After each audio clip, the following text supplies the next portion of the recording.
So thank you for joining. Today I'm so excited because we are going to be making beef fried rice. So this is the perfect take on a Chinese takeout classic that we're going to be working on today. So what we're going to use meat-wise is inside round fast fry steak. You'll know it's a fast fry steak when you find it at the grocery store because A, it's cut so thin, but also on top of it, if you look really close at the label here, you can see that it says fast fry steak right on it. There you go. So what the beautiful part of using a fast fry steak is that it is already cut really thin, which means that it's already had one method of tenderization. So going back to some previous lessons, we talked a little bit about how to tenderize cuts of meat that aren't as tender as, say, your tenderloin or your loin cuts. So the inside round steak is one of those cuts that will need to be tenderized. So the first thing that happened is that it was cut really thin. So that's beautiful, that's perfect. That helps make it tender. And also for this recipe, since it's a fried rice, we want little tiny bits of beef mixed throughout. So it'll become even more tenderized just because we are going to be cutting it up into bite-sized pieces. So that makes it perfect. There we go, we have two tenderizing methods. Easy peasy, done. For other recipes in the past, what we've done to tenderize is we've pierced it with a fork, or the other thing that we've done in the past is we have pounded out with a mallet, or you can also apply a marinade that has acid in it. All different ways to tenderize meat, which we went over, okay? I'm just heating up the pan over here, getting it all nice and hot. Oh, 1 minute, it helps if you plug it in.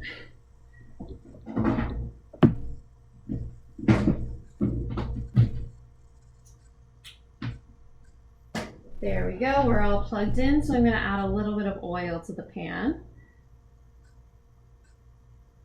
while it's heating up. Okay, but just so you know, I always go over at the beginning. I think you guys all know this by now if you've been here for a while. Hair up if you have long hair. Make sure your hands are washed with warm soap and water for 20 seconds. Rinse and dry. Wear an apron if you don't want to get your clothes dirty. And we're good to go. That's the basics of food safety right off the get-go. So we're still waiting for the pan to heat up a little bit. We have our beef here. We have our beautiful cuts that we were just discussing. And first things first, what we want to do is we want to season it. So in this bowl, I have a little bit of salt and pepper. I'm just going to mix it together. Here, I'm just going to rearrange everything. There we go. I mixed together the salt and pepper a little bit. There we go. And I'm just going to sprinkle the salt and pepper over the beef on both sides. This is a very culinary technique, as you want to always make sure that when you're cooking meat that you season it before you cook it, okay? So, and usually seasoning is referring to just the simple act of putting salt and pepper, but you could also add other things, like if you wanted to add garlic powder or anything along those lines, that would also work. Just flip this over. Perfect. We're going to use all of this. You just have to make sure that it's well distributed and well seasoned. So make sure that the beef within the dish is very flavorful. There we go. So this is all ready to go into the pan. We have our pan over here, and I can just feel that it is heating up over here. So I'm going to just pull everything over so you guys can see into the pan a little bit better. While I'm cooking. There we go. And I just simply, I'm going to put the beef in the pan.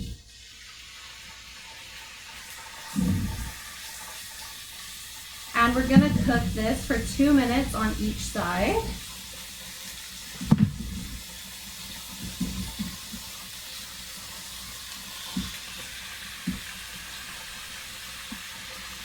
And it's so thin, you know it's gonna cook all the way through, but it's still a solid cut, which is just perfect. Okay, so that's kind of cooking away right now. I've just handled meat, so I'm just gonna take this opportunity as I move, because I'm going to be moving into chopping up veggies and that kind of stuff now, to wash my hands to make sure that I'm not cross-contaminating, right? Food safety first, everybody.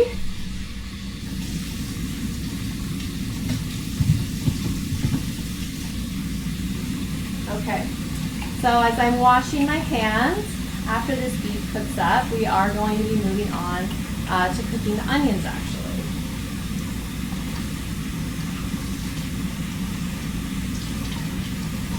I'm going to show you guys a couple of tips and tricks in here. You guys are going to learn how to make scrambled eggs, because that's kind of part of the dish, as well as you're also going to learn how to make cauliflower rice. Super easy, and I know you guys will love to incorporate cauliflower rice into your regular rice dishes as well. Okay, so as this is just cooking away. Oh, also, I did want to mention, when you're looking for different cuts at the grocery store, and I know a lot of times you can go in and you're not quite sure which cut to pick. And I've mentioned previously the fact that usually when you're reading the labels, they'll give you a hint, like they'll say like, oh, this is a marinating steak, or this is a grilling steak. They'll give you some ideas. But if you need a little more guidance, Canada Beef actually has an app called the Roundup app, and it helps guide you on different cuts, like what different cuts are best used for. You can use it right at the grocery store. Makes it super easy and convenient to figure out the best cut of beef for whatever dish you're trying to make at home. So I highly recommend that app. Moving on to, because after we cook this beef, the next thing that's going to happen is we have to cook up the onions, and we're gonna cook up the cauliflower rice portion of this recipe, okay? So it's as simple as, all we're gonna do is grate some cauliflower. That's it. You use the big teeth right here on your cheese grater, and you grate it. And we're gonna go for 2 cups. That's gonna be in this recipe. This recipe calls for 2 cups of rice, of regular rice, and 2 cups of cauliflower rice, okay? So I'll just point you down. The beef is kind of cooking away. You can see it going. Put this to the side for now. Actually, I will flip the beef quickly.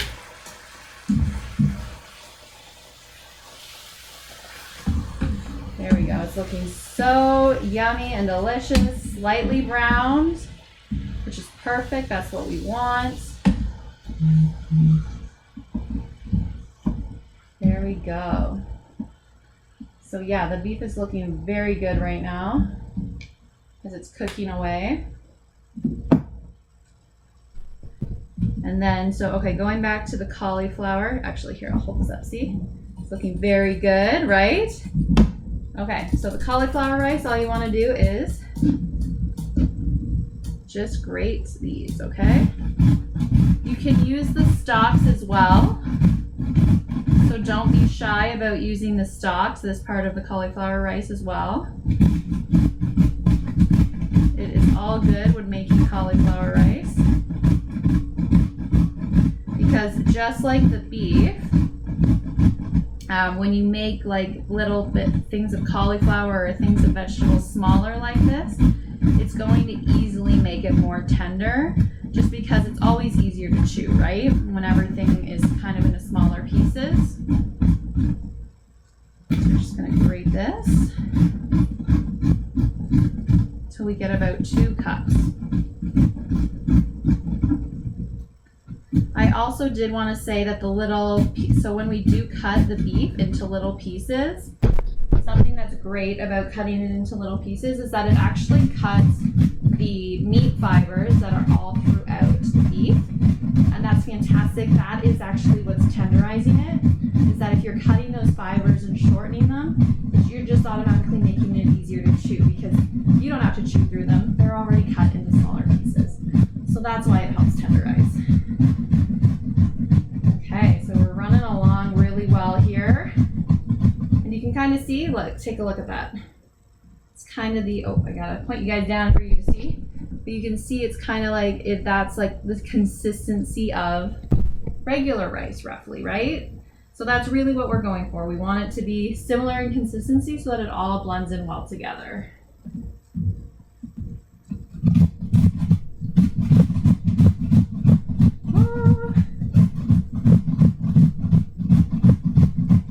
Okay, so I think we're pretty close here to having 2 cups.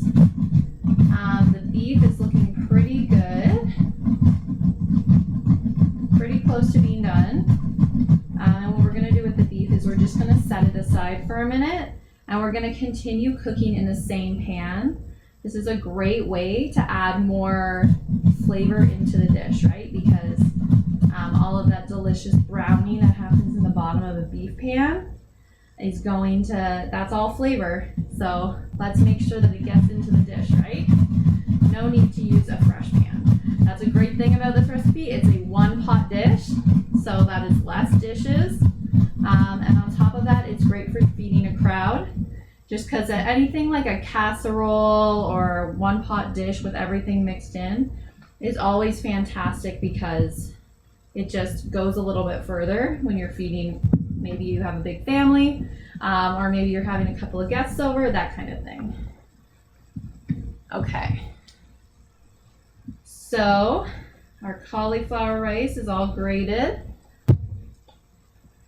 And here, I'll just point you down for a second. You can kind of see the consistencies are somewhat similar. So that'll be perfect to mix together. And also what I love about cauliflower rice is it's such an easy way to add another vegetable in. You know that is big, something that I am big on. We are always trying to add more veggies into our diet and into our meals without even realizing it. Okay, so the beef, you can see it's well cooked, perfect. We have a little bit of browning on it, exactly what we want. So I'll just take it out of the pan. There we go. Beautiful. Okay, I'm gonna turn this pan down just a touch. Next, what we're doing, so there's already that delicious beef flavoring. We're gonna be adding in the onion. I've already diced it up here. Sorry, it's a little hard to see. There we go. Into the pan it goes. Perfect. Stirring it up.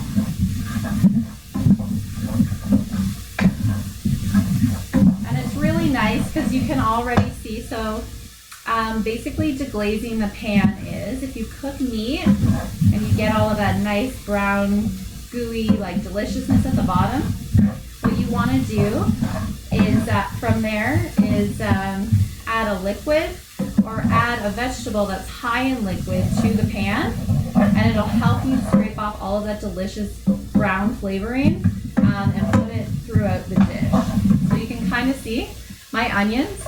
They're not brown because they've been cooking for long. They're brown because we picked up all of this delicious beef flavoring and it's now mixing in with the onions. So it's perfect, right? Here we go. So we cook the onions. And next, all we have to do is just add in our delicious cauliflower rice. So I'll stir that in.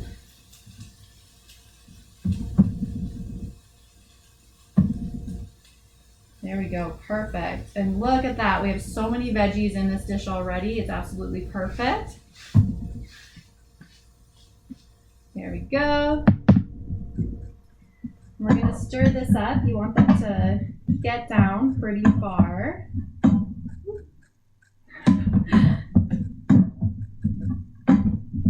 kind of just soften everything a little bit. That's the goal here, is to just make sure everything's softened. I did get a couple of bigger pieces of cauliflower in here, but that's okay. I personally like cauliflower. They do also, in some grocery stores and some brands, sell cauliflower rice where you can just buy it in the freezer section. So that's also a good option if you don't want to buy cauliflower and grate it. But it's kind of fun to know that you can make it yourself at home. Okay, so this is cooking up. You can kind of see it going. So while that is cooking down a little bit and just softening a bit, what we're gonna do is we're gonna move on to the eggs, okay? So I have a bowl here and I have 4 eggs and I'm just gonna whisk them together. So this is basically, we are putting scrambled eggs basically directly into this recipe because it is a one pot meal. But you could also very easily do this at home, just have scrambled eggs. Okay, so that's an option as well. So basically, I'm going to point you guys down. Okay, and I will break the eggs.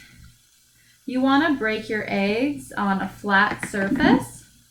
So you see like the cutting board, or I'm doing it right over to the side here. And that's so that it just gives you it doesn't like push shell too far in. I know a lot of people use the bowl edge or a corner, but it's actually better to break an egg off to the side on a flat surface so that you're not pushing shell like further really far into the egg. There we go. And I mean, this is a fun skill that you can work with. I mean, a lot of people, you can practice trying to do like a one-handed egg crack, or you can practice doing an egg crack when you have 2 eggs in your hand at the same time. All of these things are great skills to have. So I am whisking up the 4 eggs right now. If you were just going to have scrambled eggs on their own, what I would recommend is that you season it with a pinch of salt and pepper and put about a tablespoon of milk in it as well. But right now, for our purposes today, just so you do know, you can make scrambled eggs with just eggs. But however, the addition of a little bit of milk does make them a little bit fluffier. And I'm actually going to turn down my heat now in preparation because the cauliflower is starting to look cooked over here, like it's softening. And the key to making really good light and fluffy scrambled eggs is that you want to have a low cooking temperature, okay? So think that you want it to be around, if you're on your stovetop, probably around a level 4 is perfect. A level 4 or a level 5, in and around there. So not super low, but right around, probably level 4 is what I would say is pretty perfect in terms of temperature. So what we're gonna do here, we've been cooking up the cauliflower, rice, and the onions. Everything's smelling great, looking good. And I'm just gonna press all of these vegetables to the side, okay? Oh yes, and if you're doing scrambled eggs, you would want to probably put butter or a little bit of oil in the bottom of the pan, heat it up over low heat, level 4, and then you pour the egg mixture in, okay? The beaten egg mixture in. We're basically doing the exact same thing here, except you can see that I pushed all the vegetables to 1/2. And this is so that they don't get mixed in before the egg is cooked, okay? Honestly, it won't mess anything up if you do happen to just mix it all at once. It really wouldn't mess up anything too big, but I find that it just looks a lot better if you have it separate so that you get the individual egg curds and then the rice is separate as well. If you just pour it in, it would kind of maybe make like a little bit of an omelet out of the vegetables that are already in there. Okay, So we're pouring this in the half, the clear half. There we go. Perfect. And here, I'll see if I can show you guys kind of what it looks like.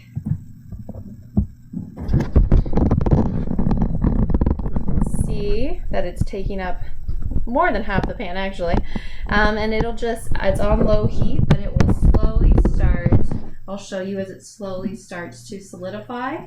And all we're gonna do is take a spatula, or what we have here, we're using a wooden spoon, and I'll just scrape along the bottom, and that'll kind of make these really nice fluffy curds of, and that's how you get like a nice light fluffy scrambled egg at the end of the day. So we're just gonna let that cook for a tiny bit. Don't think it's, yeah, perfect. So it's just barely started. So I'm just gonna give that a second. In the meantime, we are going to actually cut up our beef into our small little pieces. So we have our delicious looking beef fast fry steaks, which took no time at all to cook, which is absolutely fantastic. I'll put that over here. There we go. And I am just going to grab a knife. Just 1 second. I feel like I must have just used my chef's knife. So this is actually a new knife that we're introducing. And this is a little more advanced. I don't expect anybody to really use this, but just so you know what this is called a boning knife that I will just use to cut up the beef today because it's not a huge deal. But a boning knife is actually what would you would use, say, if you have like a roast beef and there was a bone in it and you were trying to like maneuver around it. So this is what chefs use if they really need to do something that involves a lot of maneuvering around and very precision cuts, but in the terms of using like a bigger cut of meat. Okay? Okay. So actually, before I show you guys the beef, I am going to show you guys. There we go. You can see the egg is setting up. So I'm just going to kind of scrape. You can see it's kind of making curds right now. So it's not all that complicated at all. It's really simple to do. And the brown that's in the scrambled eggs is just like kind of the onions and beef, and some of the veggies have mixed in a little bit. But you can see that mostly it'll stay separate until it all comes together. Okay. So here I'll kind of lift it up to show you guys that it is setting up really nicely. You can see that they're curds, looking a little bit more like an actual scrambled egg that can be mixed in, right? And you basically want to do this until it's just dry, and then you want to mix it all in together. I just realized that I didn't mix in the soy sauce and the sesame oil. So before I mix in the beautiful little egg curds that we have here with the rest, I'm just gonna add the sesame oil, which we have here, in, and I'm also going to just add the soy sauce as well, okay? See, it's all the time. You just have to go with the flow. Okay, so I just put that on this side, but now that the eggs are fully cooked as well, we can mix it all in together, okay? And that also just added a lot of delicious flavoring into the meal.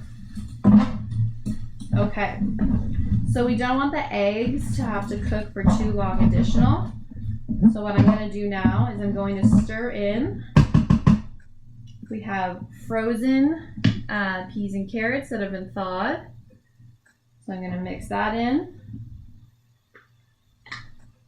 We're also going to mix in our 2 cups of pre-cooked rice. Can't really see that super well. There we go.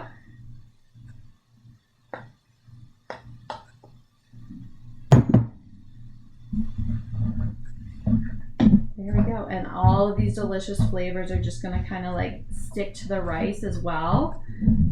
And also that is another tip, is that I know a lot of people will say they'll just go for just cauliflower rice alone, but I really wanted to highlight the fact that you can mix and match it. You can do half cauliflower rice and you can do half regular rice, and it actually helps those vegetables blend in a little bit better, so that if you're getting used to cauliflower rice, you know that you can kind of just use both, because you still need to get a carbohydrate into your diet, and it's just an extra vegetable, so why not, right?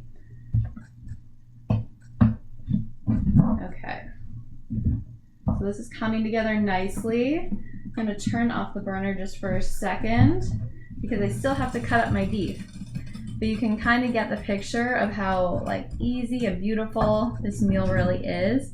It's just so fun and bright with the peas and carrots in there. It's super easy, really, at the end of the day. Okay, so I'll point you guys down so you can see the beef. There you go. And it's kind of cooled down a bit now, so I will just cut it into strips and then across. So it'll be super easy. As always, remember to do the claw.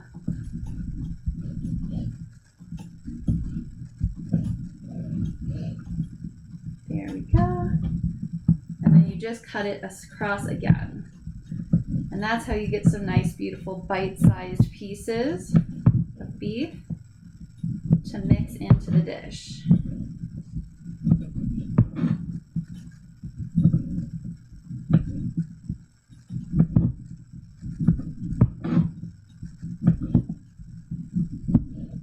Perfect. Oh my gosh, it smells so amazing in here. I can smell all of I just love the smell of sesame oil and the beef together, as well as the soy sauce and everything. It just smells so amazing in here right now.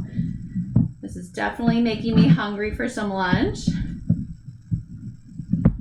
There we go. And you can see that we're getting so much delicious protein in this dish between the beef as well as the eggs. We have our carbs, which are coming from the rice. Vegetables do happen to be carbohydrates as well, but they're not grains. The rice would count as like sort of the grains category. And we have lots of vegetables between the carrots and the peas and the cauliflower. So we're really hitting all our bases here.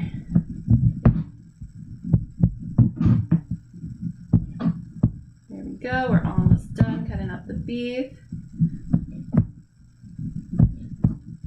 There we go.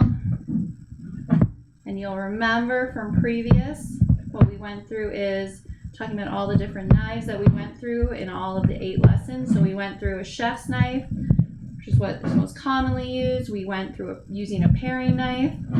And I told you a little bit about a boning knife as well, although you will not probably need to use one soon, but it's always good to know what they're called.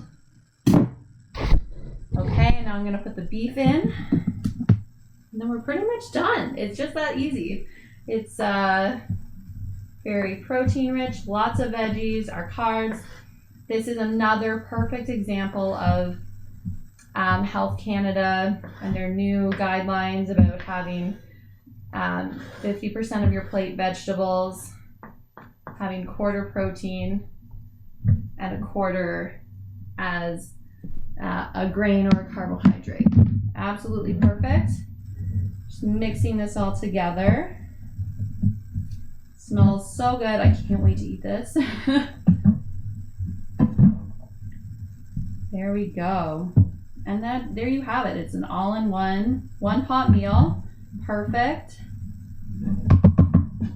see it here.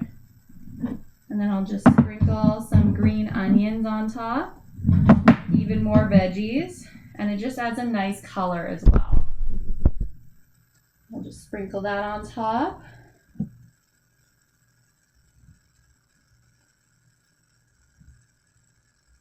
There we go. And of course, as always, I do want to give this a try. So I'm just gonna grab a bowl and scoop some up for myself. Here we go. Perfect, this looks amazing. And this is also the perfect example that you can make so many different things at home when it comes to trying next time when you're out for dinner. Try thinking about, hey, could I make this at home? Could I do it? And give it a try and just let us know how it goes. Share any of your adventures. I am going to take a bite of this. So good.